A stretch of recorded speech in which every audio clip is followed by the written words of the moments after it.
বাংলাদেশে আর কখনোই যেন বিনা প্রতিদ্বন্দ্বিতায় কোনো মানুষ কোনো পর্যায়ে, সেটা এমপি ইলেকশন হোক অথবা স্থানীয় নির্বাচন হোক, কোথাও যেন নির্বাচিত হতে না পারে। মোটা দাগে মতামত এসেছে যে এই যে নতুন আবার যে নির্বাচন কমিশন গঠন হলো, সেটি কিন্তু পুরনো আইনে, পুরনো ফরম্যাটে, অর্থাৎ সেই সাবেক একজন সেনা কর্মকর্তা, সাবেক আমলা, এসবের পরিবর্তন করে কিভাবে করে আসলে অনেকেই যোগ্য মানুষ আছেন তাদের মধ্য থেকে সেটাকে ওনাদেরকে নেয়া। একই রকমভাবে যে বাংলাদেশে আর কখনোই যেন বিনা প্রতিদ্বন্দ্বিতায় কোনো মানুষ কোনো পর্যায়ে, সেটা এমপি ইলেকশন হোক অথবা স্থানীয় নির্বাচন হোক, কোথাও যেন নির্বাচিত হতে না পারে।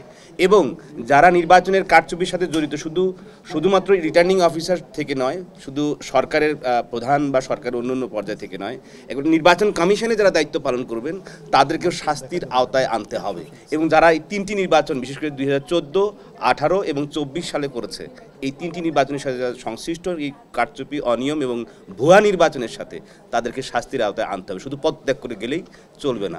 একই রকমভাবে যে পাকিস্তানি ডেমোক্রেসির পাকিস্তান বেসিক ডেমোক্রেসির আদলে বাংলাদেশে যে আইয়ুব খানের, সেটি পাকিস্তান বিরোধী কথা বলে এখন বাংলাদেশে যে জেলা পরিষদ নির্বাচন যেটি চালু করা হয়েছে সেটি বাতিল করে দেওয়া, এরকম অনেকগুলো প্রস্তাব এসেছে। এর বাইরেই রাষ্ট্রপতি নির্বাচনের ক্ষেত্রে এবং নির্বাচন কমিশন নির্বাচনের ক্ষেত্রেও জাতীয় সংসদে নির্বাচিত প্রতিনিধিদের মধ্য থেকেই একটি কমিটির মধ্য দিয়ে উভয়, অর্থাৎ সরকারি দল এবং বিরোধী দল, তাদের ঐক্যমত্যের ভিত্তিতে করা, এরকম অনেকগুলো প্রস্তাব এসেছে। এবং এর বাইরে বিশেষ করে আমাদের এখানে আরও আছেন আমির রশিদ ভাই, উনি অনেক জ্ঞানী এই বিষয়ে, কারণ উনি অনেক গবেষণা করেন, অনেক লেখেন।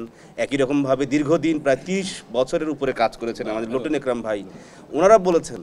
কিন্তু এই কথাগুলো আর একটু যদি ওনারা বলেন, তাহলে অনেকের মতামত আমি একা না বলে ওনারা একটু বললে হয়তো বা